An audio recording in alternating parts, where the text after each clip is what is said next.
পেহেলগাঁও কাণ্ডের পর থেকে ক্রমশ তলানিতে ঠেকেছে ভারত পাক সম্পর্ক। সোমবার রুদ্ধদ্বার বৈঠকে বসে রাষ্ট্রপুঞ্জের নিরাপত্তা পরিষদ।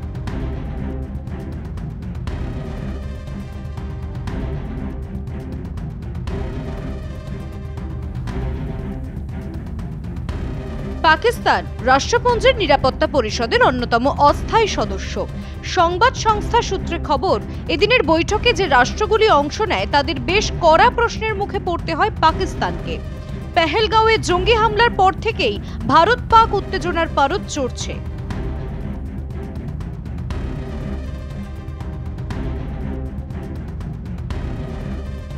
প্রথম দিন থেকেই পাক যোগের অভিযোগ করে আসছে ভারত, যদিও সেই অভিযোগ অস্বীকার করছে পাকিস্তান। এদিন নিরাপত্তা পরিষদের বৈঠকে পাকিস্তানের কাছে জানতে চাওয়া হয়, এই ঘটনায় লস্করের কোনো যোগ রয়েছে কি। পরিষদের পক্ষ থেকে সমস্যার সমাধানের পরামর্শ দেওয়া হয়েছে।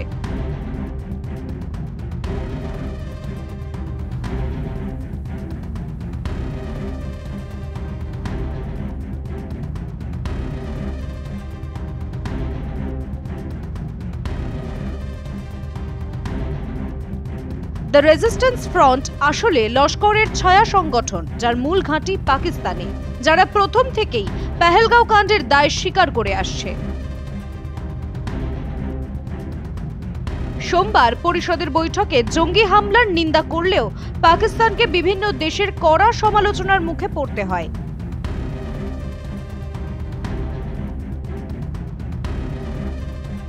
দেড় ঘন্টা রাষ্ট্রপুঞ্জের রুদ্ধদ্বার বৈঠকে সিংহভাগ সময় ব্যয় হয় পাকিস্তানকে নিয়ে। নিরাপত্তা পরিষদ আশাবাদী সন্ত্রাসবাদ প্রতিরোধে এইবার অন্তত কার্যকারী ভূমিকা নেবে। এখন পাকিস্তান কি ভূমিকা নেয় সেটাই দেখার। Bureau report, news pole Bangla.